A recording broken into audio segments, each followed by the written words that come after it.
All right, so our third problem is actually a repeat of a problem from a previous problem set. I thought it was kind of a bad problem, actually.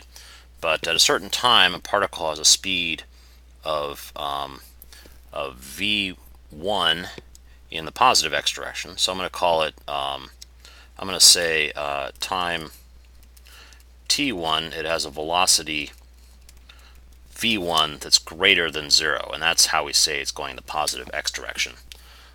And oh my gosh, that's horrible. Why is this pen not working? All right. And then at some later time, t2, its velocity is in the opposite direction. So we're going to say it's v2 is less than 0. And we're going to say delta t is our time interval, and that equals t2 minus t1. And so what we want to know is what's the average acceleration of the particle over this time. Okay, so that's not very hard. Average acceleration is just change in velocity over change in time. So very easily, we take the later velocity and subtract the earlier velocity from it, and then divide by delta t. You do have to be careful and make sure that you have the signs correct on these things. So like I said, v1 is going to be greater than 0, v2 is going to be less than 0. And then you have to deal with the tricky, stupid WebAssign way of entering problems, or entering this answer. So here is what I have.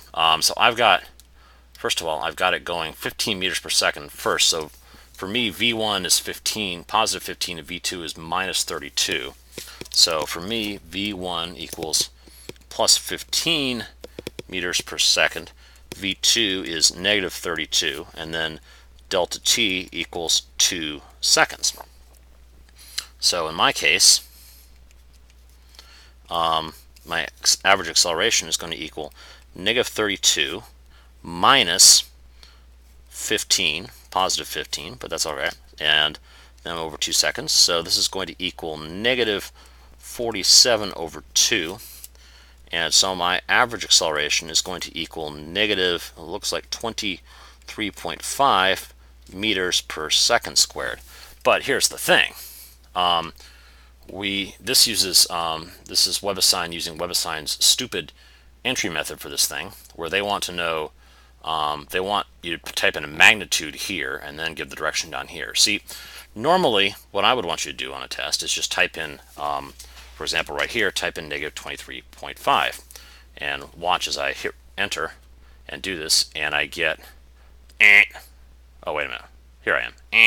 So what WebAssign actually wants, I've just used one of my attempts, is it wants me to put in positive 23.5 and then say in the initial direction of motion opposite the original initial direction of motion, or this direction changes continuously thing, which is just a red herring.